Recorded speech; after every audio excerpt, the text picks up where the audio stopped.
बिस्मिल्लाहिर्रहमानिर्रहीम, अस्सलाम वालेकुम। आप देख रहे हैं मेरा यूट्यूब चैनल शायान मैथमेटिक्स। उम्मीद करती हूँ कि आप सब ठीक होंगे और आपने मेरा लास्ट लेक्चर देखा होगा। लास्ट लेक्चर हमने एग्जांपल और प्रॉब्लम स्टार्ट किए हुए थे, ठीक है ना। हमने एग्जांपल नंबर 2 स्टार्ट कर ली थी ऑलरेडी एंड 3, ठीक है। आज हमने एग्जांपल नंबर 4 स्टार्ट करनी है, 2.4। हमने फिज़िक्स का चैप्टर नंबर 2 स्टार्ट किया हुआ, उसके exercise numericals problem and examples 2.4, ठीक है ना। इसमें क्या बता रहे हैं, दो पार्टिकल्स हैं जो कि लोकेटेड हैं एट R1, मतलब R1 का मतलब रिजल्टेंट वेक्टर, ठीक है ना। Resultant vector is equal to 3i unit vector plus 7j unit vector and R2 मतलब resultant vector 2 is equal to -2i plus 3j respectfully, ठीक है। फाइंड बोथ इसकी मैग्नीट्यूड ऑफ वेक्टर। आप लोगों को ये भी बताते चलूँ कि स्केलर में क्या होती है वेक्टर, ठीक है ना।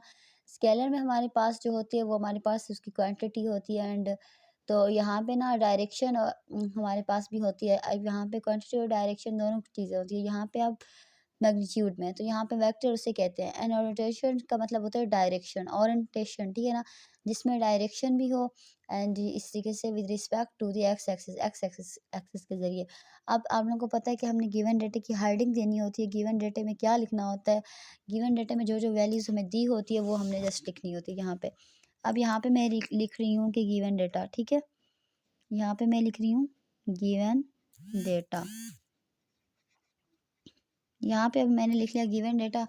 गिवन डेटा कौन सा है, हमें यहाँ पे दिया हुआ एक R1 है, ठीक है ना, रिजल्टेड वेक्टर 1 है, दूसरा रिजल्टेड वेक्टर 2 है। तो यहाँ पे हमने गिवन डेटा में लिखना है कि लोकेशन ऑफ फर्स्ट पार्टिकल्स, ठीक है ना, पहले पार्टिकल की लोकेशन।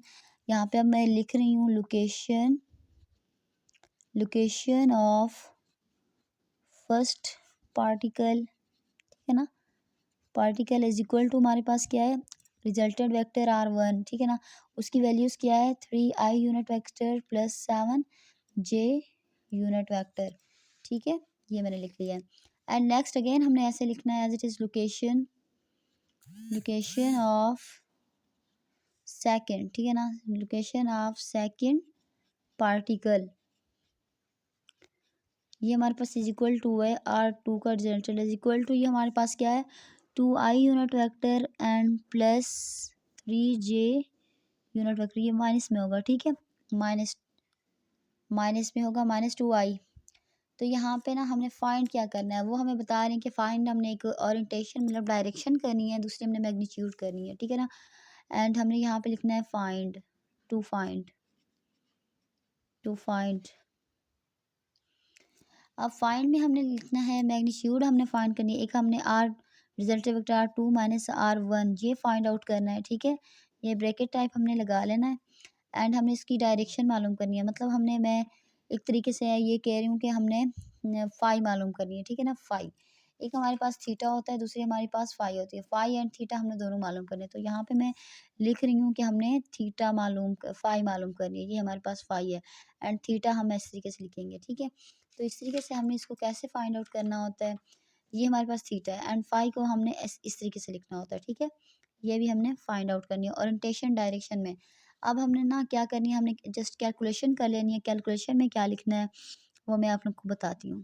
कैलकुलेशन, ठीक है, हमने कैलकुलेशन कर ली एंड यहाँ पे हमने लिख लिया कि एज अ पोजीशन वेक्टर हमने क्या लिखा है, आर का resulted vector is equal to R2 minus R1, ठीक है ना। ये ऑलरेडी हमें दी हुई है, जस्ट यहाँ पे हमने इसकी जो वैल्यूज़ है वो पट कर देनी है। R2 की हमारे पास वैल्यूज़ कौन सी, R2 की हमारे पास -2i unit vector and plus 3j unit vector, ठीक है।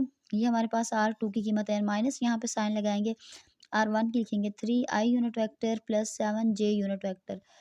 अब यहाँ पे ये as it is -2i plus 3j unit vector and -3i unit vector and -7j unit vector, ठीक है ना। अब यहाँ पे हमने इसको प्लस माइनस आपस में कर लेना है। अब आई वाले जो साइन है वो हमने यहाँ पे -5i आता है एंड ये हमारे पास 7 की यहाँ पे जो हमारे पास है वो माइनस में आ रही है, तो बस 7 बड़ा है तो उसका साइन माइनस में आएगा, -7 एंड इसको हमने 7 को माइनस करना है 3 में से। तो हमने इसको 4 यहाँ पे लगाया, 4j यूनिट वेक्टर, ये हमारे पास रिजल्टेड वेक्टर आ रहा है, ठीक है। ये हमारे पास क्या हो गया है, पुटिंग वैल्यूज़ होगी एज अ पोजीशन वेक्टर। अब इसकी हमने मैग्नीट्यूड फाइंड करनी है। मैग्नीट्यूड को मैं बता दूँ आपको, यहाँ पे मैं लिख रही हूँ ठीक है ना, मैग्नीट्यूड मैग्नीट्यूड मैग्नीट्यूड्स फाइंड करनी है। वो हमारे पास है आर इज इक्वल टू, ठीक है ना, एक्स का स्केयर एंड प्लस वाई का स्केयर स्केयर, ठीक है ना। पेज टर्न आउट कर रही हूँ, नेक्स्ट पेज पे हमने इसको सॉल्व करना है। वो मैं आप लोगों को बताती चलूँ कि उसको किस तरीके से हमने सॉल्व करना है। बहुत ही ईजी तरीका है, ठीक है।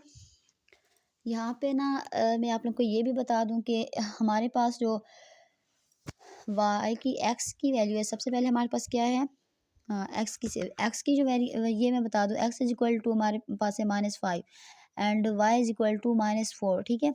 अब यहाँ पे हमने फार्मूले के मुताबिक R is equal to X का स्केयर प्लस वाई का स्केयर, ठीक है ना, ये हमने इस तरीके से इसका अंडर रूट ले लिया। इज इक्वल टू हमने एक्स की -5 का स्केयरिंग ले लेना है एंड प्लस एंड टू -4 का स्केयरिंग ले लेना है। इसको हमने इस तरीके से लिखना है, जैसे रूट अंडर 5 5 ज़ा 25, ठीक है ना, आर इज इक्वल टू 25, ठीक है, एंड प्लस 4 4 ज़ा 16। तो इसको हमने इस तरीके से लिख लिया है। अब इसको प्लस कर लेना है, प्लस करने के बाद यहाँ पे 41 इसका आंसर आएगा, 41 का हमने जगह ले लेना है। तो इसको हमने इसको मतलब कैलकुलेटर पे इसका स्केयर लेके 41 पे डिवाइड अप कर लेना है। तो इसको हमारे पास आंसर आएगा 6.4, ठीक है ना। 6.4 हमारे पास किस चीज़ का आंसर आया, आर रिजल्टेड वेक्टर का हमारे पास 6.4 आंसर आ गया। तो यहाँ पे ना मैंने ये लिख लिया। फिर वो कह रहे हैं कि हमने डायरेक्शन मालूम करनी थी, क्वेश्चन के मुताबिक डायरेक्शन को किस तरीके से हमने यहाँ पे लिखना था। तो यहाँ पे मैं आप लोग को बताती चलूँ कि डायरेक्शन की सबसे पहले हमने हेडिंग डाल लेनी है और ओरिएंटेशन की, ठीक है ना। ओरिएंटेशन डायरेक्शन एक ही वर्ड है। डायरेक्शन का मतलब होता है सिमत, ठीक है ना। डायरेक्शन डायरेक्शन डायरेक्शन फाई, ठीक है ना। फाई इज इक्वल टू मैं आप लोगों को बता दूं कि फाई बराबर होती है हमारे पास tan inverse N to Y over X, ठीक है ना। तो इसकी ब्रैकेट यहाँ पे हमने सॉल्व करना है। वाई की वैल्यू वी नो दैट, हमें मैंने अभी आप लोगों को बताया कि वाई हमारे पास 4 की इक्वल एंड एक्स हमारे पास 5 के। तो यहाँ पे हमने अगेन यहाँ पे phi is equal to tan inverse लगा देना है। tan इनवर्स वाई की वैल्यूज हमारे पास है -4, ठीक है ना। माइनस माइनस हाँ ठीक है, -4 ओवर -5 ये आपस में कैंसिल आउट हो गया, ठीक है ना। तो ये प्लस में साइन हो गया, tan इनवर्स एंड 4 ओवर 5, ठीक है ना। इसको मैंने आपस में tan इनवर्स को मतलब शिफ्ट को प्रेस करके ना tan इनवर्स हो जाएगा, 4 ओवर 5 को प्रेस करके तो हमारे पास क्या आ जाएगा, कैलकुलेट पे इज इक्वल टू तो हमारे पास आ जाएगा tan इनवर्स, tan तो ख़त्म हो चुका है। तो हमने यहाँ पे चले मैं यहाँ पे एक्सप्लेन करके 4 को 5 पर जब डिवाइड करेंगे तो हमारे पास क्या आएगा, tan इनवर्स एंड टू 0.8। जब इनको आपस में करेंगे तो tan इनवर्स को अगेन 0.8 के साथ करेंगे तो हमारे पास आएगा 5 इज इक्वल टू 38.6 डिग्री, ठीक है। अब as a resultant and third quadratic direction, अब हमारे पास थीटा रह रही है, ठीक है ना। ये 5 हो चुकी है, थीटे को हम इस तरीके से ज़ाहिर करेंगे, थीटे को हम इस तरीके से करेंगे इज इक्वल टू 180। अब हम फाइंड कर गए कि 180 का डिग्री प्लस 5, ठीक है ना, एंड प्लस 5। तो हमारे पास थीटा इस तरीके से हम करेंगे थीटे को, ये ठीक है ना, theta is equal to 180 degree and plus 5 की जो हमारे पास वैल्यू अभी आई है कि ये वाली, ठीक है ना, ये 5 की वैल्यू आ गई 38.6 डिग्री, ठीक है ना। तो हमने इसको थीटे को बराबर करना है, इक्वल करना है, ये हमने इसको प्लस करना है। तो हमारे पास 8.6 डिग्री, ठीक है ना। तो यहाँ पे कम से कम हम इसे लिख लेंगे थीटा इज इक्वल टू 219, ठीक है ना, 8 पॉइंट के हवाले से अप्रॉक्सीमेटली। उम्मीद करती हूँ कि आपको मेरी वीडियो पसंद आई होगी और ये आपको न्यूमेरिकल समझ का मोस्ट इंपॉर्टेंट ये न्यूमेरिकल है, एग्जाम्पल है, ठीक है ना, चैप्टर नंबर 2 की। तो उम्मीद करती हूँ कि आपको ये पसंद आई होगी और आप मेरे चैनल को ज़रूर सब्सक्राइब और लाइक कीजिएगा। और तब तक के लिए अल्लाह हाफ़िज़, इंशाल्लाह मिलते हैं नेक्स्ट वीडियो में।